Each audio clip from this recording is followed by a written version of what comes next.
네, 안녕하세요. 목요일 빅모닝입니다. 네, 오늘 소개해드릴 책은 제가 저번에 한번 소개해드리다가 예, 배터리가 이게 방전이 돼서 끊겼죠, 녹화가. 그래서 오늘 그때 소개해드리지 못한 책 다른 부분 소개해드릴게요. 하루 10분 철학이 필요한 시간입니다. 그래서 하루 10분인데 아무래도 철학 이야기니까 10분은 더 걸리는 느낌이 있고요. 47인의 철학자를 소개해 주고 있어요. 그래서 한 꼭지마다 이제 한 철학자의 어떤 사상을 소개해 주고 있어서 입문용으로 이렇게 철학에 대해서 좀 관심이 있는 분들은 우리가 저번에 이제 또 그 철학 에세이 같은 이제 그 저자님도 초청해서 한번 강의를 들었었잖아요. 그래서 짧게 짧게 되기 때문에 입문용으로 괜찮을 것 같아요. 그래서 제가 저번에도 잠깐 말씀드렸지만 우리가 뭐 이렇게 살아가는데 바쁘다 보면 이런 철학적 질문을 잘 안 하잖아요. 그냥 그때도 말씀드렸지만 돈을 왜 어떻게 돈을 벌었느냐 우리가 이제 뭐 이렇게 이런 어떤 질문을 이렇게 보통 하는데 이 철학자들은 어떻게 돈을 벌었는지 그런 질문은 1차적 질문이다. 그리고 이분들의 질문은 오히려 그 질문, 2차적 질문이라고 하는데 부가 무엇이냐라고 이렇게 묻는다는 거죠. 그러니까 더 근본적으로 좀 더 근본적인 인생의 그런 질문들을 파고 들어간 그런 분들입니다. 그래서 그러니까 우리가 이제 대부분 이제 살아가다 보면 사실 이런 더 근본적인 질문들을 잘 안 하게 되죠. 굉장히 표면적이고 자기계발적인 질문들 하면서 이렇게 우리가 살아가고 왜 살고 어떻게 살고 이렇게 사는 게 맞는지 이제 이런 어떤 질문들을 잘 안 하게 되는데 철학이나 뭐 인문서 이런 것들은 좀 본질적인 질문들을 한 번 더 건드려 주죠. 그래서 어, 저는 하여튼 그 두 가지 종류의 책을 다 읽어야 된다고도 얘기하죠. 일의 역량을 위해서도 자기 개발이나 이런 것도 필요하고 또 어떤 인문학적인 또 책도 같이 읽어야 되는데요. 오늘 한 두 분의 여러분들이 다 모르는 철학자도 많잖아요, 저희가. 근데 그래도 우리가 들어본 철학자 두 분만 간단하게 소개해드리면 첫 번째는 니체입니다. 너무 많이 들죠? 니체 뭐 이런 책들도 많이 나오는데 특별히 니체 하면은 떠오르는 단어 있으세요? 니체 하면 떠오르는 단어. 그 니체가 그 초인이라는 단어를 사실 썼어요. 초인. 많이 들어보셨죠? 그래서 이 초인하면 우리 보통 이렇게 뭐 할리우드 영화에서 그런 이렇게 영웅 캐릭터, 인류를 구해내는 뭔가 그런 외계적인 능력을 가져와서 이제 그렇게 생각하는데 이 니체가 이 초인이라는 그 용어를 쓴 거는 차라투스트라는 이렇게 말했다. 그래서 이제 미래의 인류를 얘기하면서 이 용어를 처음 썼거든요. 그래서 근데 니체의 초이는 뭐 그런 그 영화 속의 그런 어떤 그 영웅적인 슈퍼맨 이런 게 아니고요. 초능력도 없고 인류를 구하지도 못합니다. 근데 니체의 초이는 무엇인가?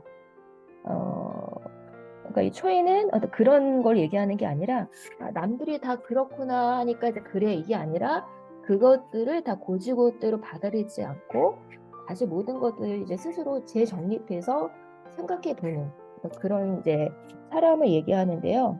근데 이제 보니까 니체가 약간 독특한 것 같아요. 보면 24살에 스위스 바젤 대학의 고전 문헌학 교수가 되었고 그런데 45세에 약간 정신적으로 완전히 붕괴됐대요. 갑자기 좀 이상한 모습을 보이면서 그 후로 이제 정신적으로나 육체적으로 다시 건강을 회복하지 못했다. 그러니까 되게 젊은 당신 아닌가? 젊은 나이가? 45세면? 네, 아무튼 이제 철학자들은 어떻게 보면 이렇게 좀 잠들어 있는 사람들을 이렇게 흔들어서 정신적으로 깨우는 사람인데 이렇게 표현해요, 니체를. 이 책에서는. 그러니까 이제 그러니까 사람들을 바로 이렇게 흔들어 깨우는 사람인데 만약 가수에 비유한다면 가수 우리가 노래 부르는 사람 칸트는 속사포 래퍼래요. 근데 니체는 헤비메탈 로커 로커 같다고 할까? 이렇게 이 책이 이제 그만큼 굉장히 그 거친 느낌 거친 느낌이죠. 니체가 그러니까 굉장히 사람들 흔들어 깨우는데 헤비메탈 로커에 비유했어요. 그래서 아무튼 오늘 그 독일에서 그 니체는 철학과에 그 강의가 개설돼 있지 않고 동문학과, 문학 쪽에 분류가 돼 있대요.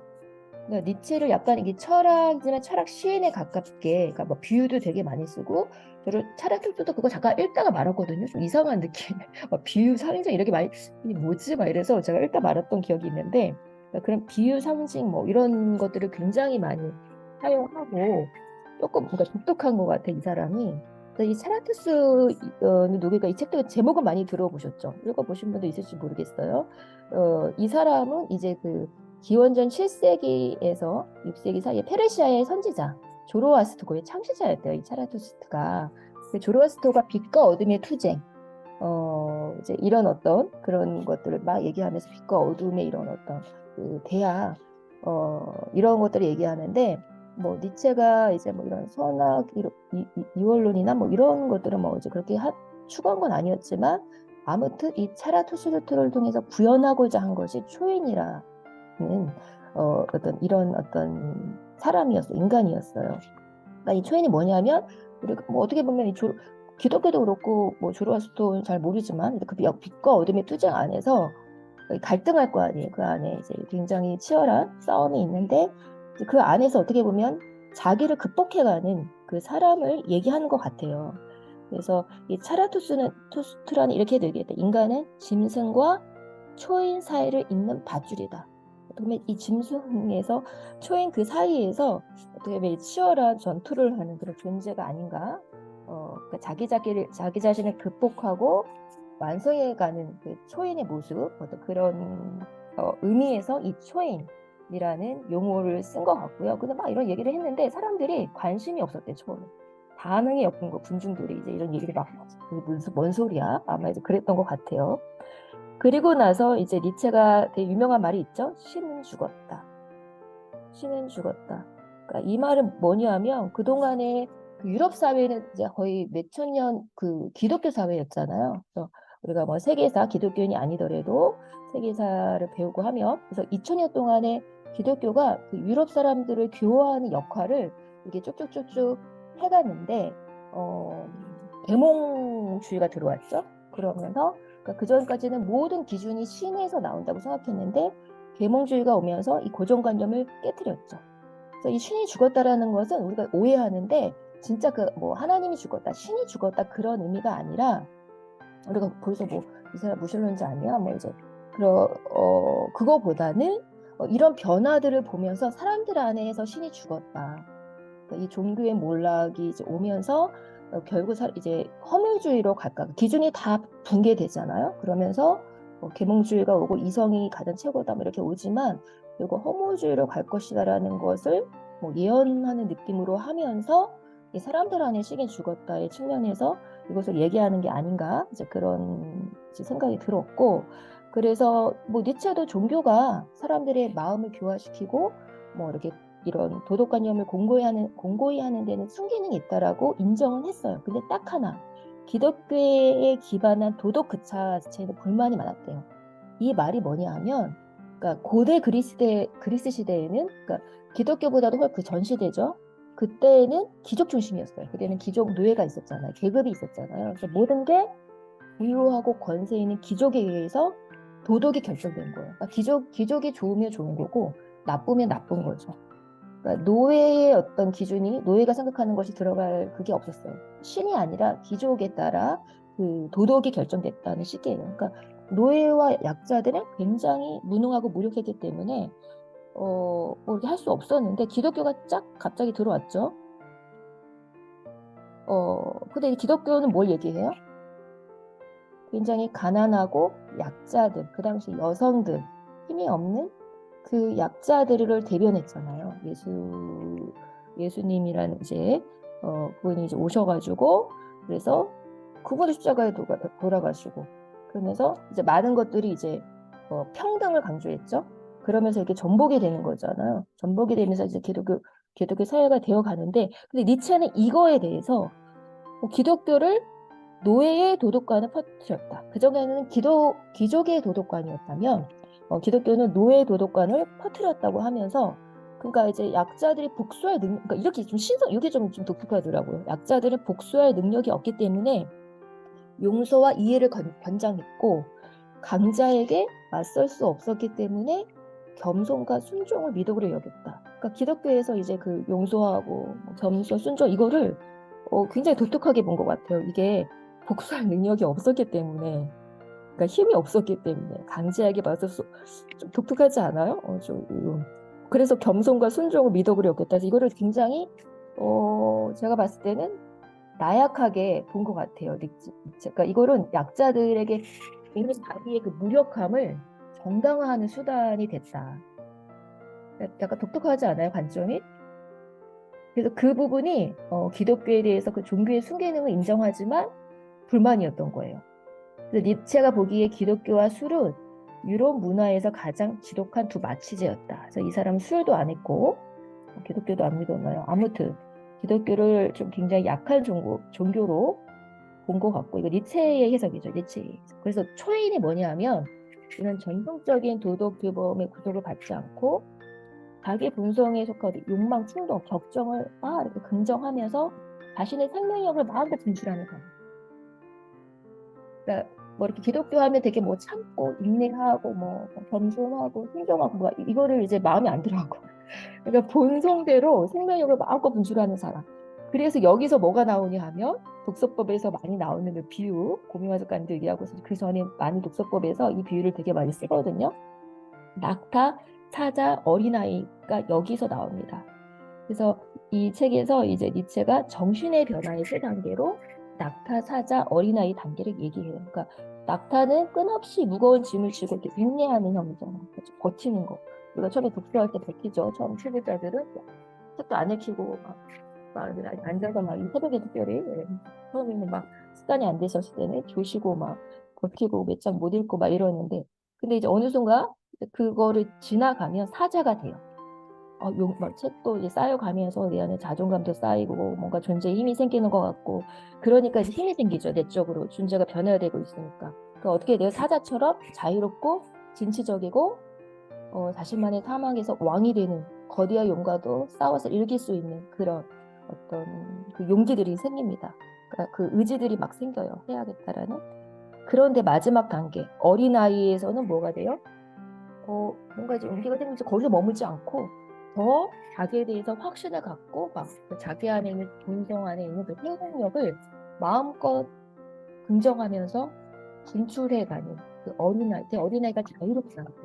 그 보면서 니체 굉장히 자유로운 사람이구나. 그 뭔가 이렇게 어디에도 얽매이지 않으면서 그 생명력과 어떤 열정 뭐 이런 거, 그런 사람이구나. 근데 그게 되게 보통 사람의 기준에서는 약간 도가 지나친 느낌? 그 차라투스가 그 책에서도 보면 좀 언어 자체가 굉장히 선지자 느낌 나거든요. 예언하는 뭐 약간 그런 느낌의 풍도 나고, 이게 어떤 장르인지 약간 그 좀 막 비유 상징 뭐 이런 것도 되게 많이, 그러니까 여기서도 그래서 이 사람의 독일에서는 그 철학가가 아니라 문학가 쪽에 이제 분류를 한 것이 아마 좀 그런 게 아닌가? 예술적인 그런 느낌도 많이 나고요. 나중에는 약간 정신적으로나 육체적으로 다 이게 무너지고, 그러니까 뭔가 좀 다른 세계의 사람 느낌이 나요. 그러니까 여기서 이제 그 어린아이가 사실은 그런 측면에서의 초인의 마지막 단계를 얘기하는 거예요. 그래서 이 니체는 굉장히 비관적이었어요. 유럽 문화에 대해서. 그러니까 유럽 문화가 마치 상태에 있다고 생각하고 비관적이었고, 뭔가 이제 거기서 이렇게 조금 더 나아가길 원했고, 그 당시도 이제 계몽주의 속에서 그 이성이 최고다. 그 이성 안에 좀 이렇게, 근데 그 이성이라는 게 조금 감정도 좀 억압하는 느낌이고 이렇잖아요. 그래서 이 사람은 소크라스 테스에게 가장 큰 책임이 있다, 이렇게 얘기해요. 소크라테스가 이성만이 최고를 목표로 삼았기 때문에. 근데 니체는 굉장히, 제가 짧은 이 부분만 읽어도 굉장히 자유롭고 막 열정적이고 예술가의 느낌도 나고 굉장히 그 생명력을 분출하는데 그 도가 좀 그 보통 사람 기준에서 막 지나친 느낌이 있거든요. 그래서 이제 이렇게 표현도 선지적 느낌, 뭐 이런 식으로 막 얘기해요. 내가 기술하는 것은 지금부터 다가올 앞으로의 두 세기의 역사다. 내가 묘사하는 것은 도래하려는 것 반드시 도래할 것이다.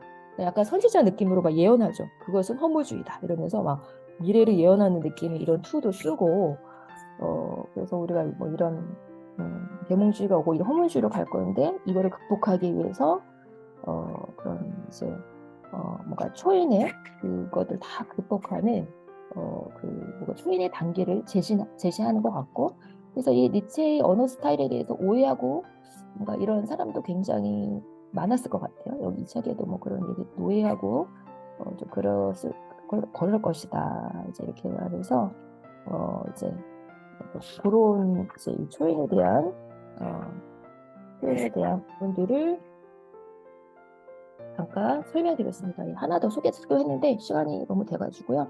나중에 이거는 이제 부분 이제서 저도 이거를 한 번에 다 안 읽었어요. 그냥 이렇게 하나씩 읽는데 뭐 약간 제가 새벽에 한 번씩 소개드리고 싶을 때 하나씩 제가 골라서 하나씩 쳐서 한 번을 소개해드리면 좋을 것 같아요. 오늘도 배보도 프로테스탄트 우리 자본주의 세계 살고 있잖아요. 이 자본주의 프로테스탄트 윤리와 자본주의 정신 얘기한 배보도 소개해드리고 싶었는데 다음에 한번 딱 당떨어지게 한 번씩 소개해드리도록 하겠습니다. 네, 여러분 오늘 좋은 하루 보내시고요. 내일 뵙도록 하겠습니다. 안녕히 가세요.